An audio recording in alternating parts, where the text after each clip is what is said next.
जय श्री कृष्ण। भारतीय शिंगाड़ा अनेरी वानगी में आपनुं हार्दिक स्वागत है। तो चलो आज आपणे बनावीशुं भरेला भींडानुं शाक, पण भरवानुं नथी, जे आपणे लग्न प्रसंगमां खाईए छीए तेवुं, अने 10 ज मिनिटमां बनी जशे तेवुं। तो चालो आपणे बनावीए। आपणी बधी सामग्री अहींया तैयार छे। तो मैं अहींया लीधो छे 150 ग्राम भींडो लीधो छे। भींडाने मैं धोई नाख्यो छे अने कॉटनना कपडाथी कोरो करी नाख्यो छे। पछी मैं अहीं 1 वाटकी लीधा छे लीला धाणा, मीठું લીધું છે, સ્વાદ પ્રમાણે લેવાનું છે। અમે લીંબુ લીધું છે, 1 લીધું છે, પણ તમારે જેટલું જોઈએ એટલું જ ઉપયોગ કરવાનો છે। અહીંયા શેકેલા તલનો પાવડર લીધો છે, 1 વાટકી તેલ લીધું છે, અડધી ચમચી મેં ખાંડ લીધી છે, અને 1 વાટકી મેં શીંગદાણા શેકીને ભૂકો કરીને લીધા છે, અને ચણાનો લોટ છે અડધી વાટકી, એને પણ મેં શેકી નાખ્યો છે। 2 ચમચી મેં લસણની પેસ્ટ લીધી છે, એને તમે ખાયણી દસ્તા વડે અધકચરી કરી નાખશો। બાકીના બધા આપણે આ રેગ્યુલર મસાલા વાપરતા હોય એ જ છે। તો એ આપણે કેટલા કેટલા નાખવાને હું તમને આગળ મસાલો કરું ત્યારે કહેતી જઈશ। તો હવે આપણે ભીંડાને કટિંગ કરવાનો છે। તો કઈ રીતે કરવાનો છે, તો આ એક ભાગ છે પહેલા ડીટીયાનો ઈ, અને આ પાછળનો ભાગ કાઢી નાખવાનો છે, અને એના આ રીતે વચ્ચેથી ચેકા પાડવાના છે। જો આ રીતે। તો ભરેલો ભીંડો 2 રીતે થાય છે। જો તમે આ રીતે પણ કરી શકો, અને ઘણા લોકો આ રીતે ચેકો પાડી અને એમ પણ કરી શકે। જો આ રીતે। તો આ તમે ભીંડામાં ચેકા પાડીને મસાલો બનાવો અને ભરો તો એ બહુ ઝંઝટવાળું થાય છે। તો આપણે એવું નથી કરવાનું। આ લગ્ન પ્રસંગમાં જે થાય છે એ રીતે આપણે કરવાનું છે, અને આ 10 જ મિનિટમાં તમારે શાક કમ્પ્લીટ બની જાય છે। અને જે લગ્ન પ્રસંગમાં ખાવ છો એનો ટેસ્ટ પણ એવો પણ આવશે અને એવું જ બનશે। તો આ રીતે આપણે બધા ભીંડાને સુધારી નાખવાનું। તો ચાલો બધો ભીંડો સુધારી નાખીએ। તો જો આપણો ભીંડો બધો અહીંયા સુધારાઈ ગયો છે, મેં અહીંયા પેન પણ ગરમ થવા મૂકી દીધું છે। હવે આપણે એમાં જે આ તેલ લીધું હતું એ આપણે એડ કરીશું। તેલ થોડું ગરમ થશે પછી આપણે એને વઘાર કરવાનો છે, એટલે તેવડું તેલ આપણે ગરમ થવા દેશું। પહેલાં આપણે 1 મેથીનો દાણો નાખીને જોશું કે આપણું તેલ ગરમ થયું છે કે નહીં। તો હજી આપણું તેલ ગરમ નથી થયું।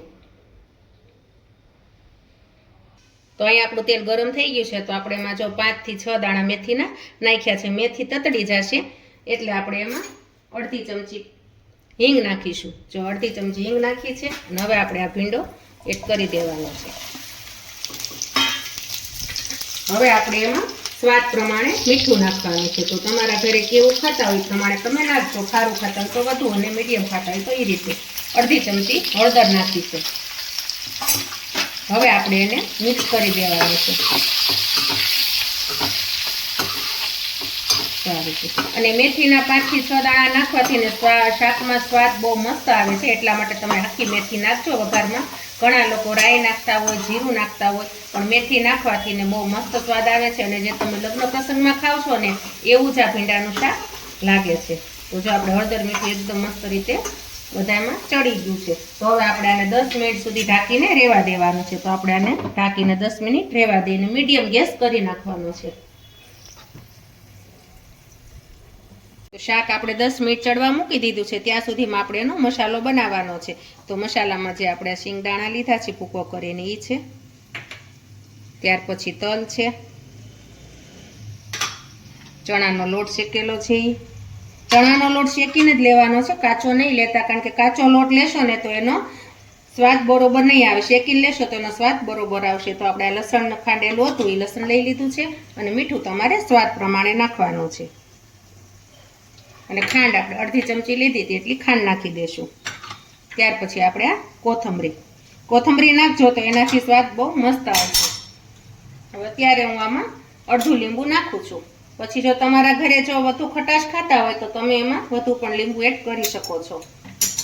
ત્યાર પછી આપણે આ બધા રેગ્યુલર મસાલા ઘરે વાપરતા હોય તો અડધી ચમચી હળદર છે, 1 મોટી ચમચી ભરીને ધાણા જીરું પાવડર છે, 1.5 ચમચી લાલ મરચું પાવડર છે। પછી જો તીખું જે પ્રમાણે ખાતા હોય એ પ્રમાણે તમારા ઘરે, અને આટલું મેં અડધાથી ને અડધી ચમચી ગરમ મસાલો લીધો છે।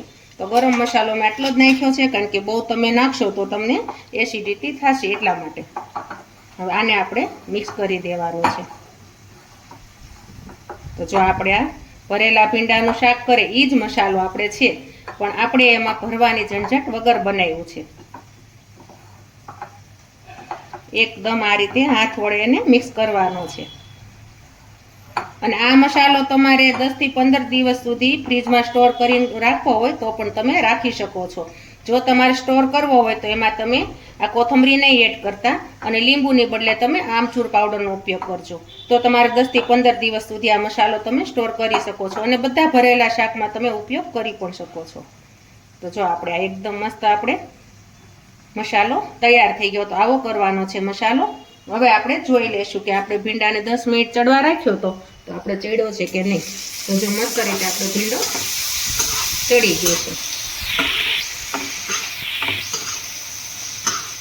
હવે ત્યાં આપણે આ રીતે હલાવી નાખશું, એટલે જે કાંઈ સિંગ ઓલી રહી ગઈ છે જરાક કાચી તો તમે ઊંચા નીચી કરશો એટલે બધી સિંગ એકદમ મસ્ત રીતે ચડી જશે.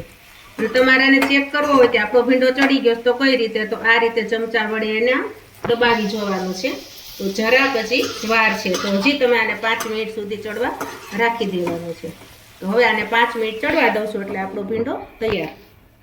જો આપણે 10 મિનિટ પછી ફરીથી આપણે 5 મિનિટ રાખ્યું હતું તો 5 મિનિટ થઈ ગઈ છે અને આપણું શાક પણ મસ્ત રીતે ચડી ગયું છે. અને જો સાઈડમાં તેલ પણ બહાર આવી ગયું છે, એટલે હવે તમને ખબર પડી જશે કે આપણો ભીંડો મસ્ત રીતે ચડી ગયો છે અને સિંગ પણ એકદમ જો આમ કૂણી પડી ગઈ છે. તો હવે આપણે એમાં મસાલો જે કર્યો છે આપણે આ મસાલો એડ કરવાનો છે.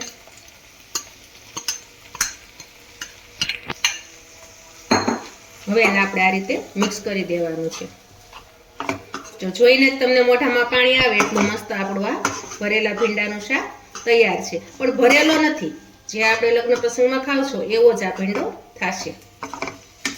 જો કેટલું મસ્ત બની ગયું છે અને 10 જ મિનિટમાં બની જાય છે. આમાં વાર પણ બહુ નથી લાગતી અને નાના મોટા સૌને ભાવે તેવું છે.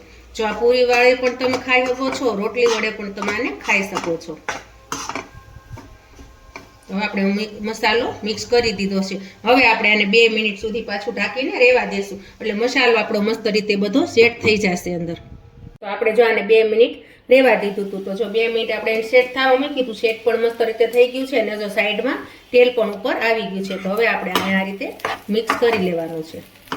જો મસાલો પણ એકદમ મસ્ત રીતે સેટ થઈ ગયો છે અને તેલ પણ આવી ગયું છે. હવે આપણે ગેસ બંધ કરી દઈશું અને આપણે એક પ્લેટમાં કાઢી લેવાનું છે. જો આપણું આ લગ્ન પ્રસંગમાં ખાવે એવું આપણું ભીંડાનું શાક તૈયાર.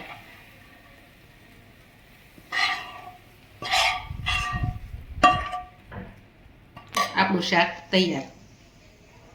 ભરેલા ભીંડાનું શાક અહીંયા તૈયાર છે. તો તમે જરૂરથી મારી રેસીપી ટ્રાય કરજો. વિડીયોને લાઈક કરજો, શેર કરજો, સબસ્ક્રાઈબ કરજો. જય શ્રી કૃષ્ણ.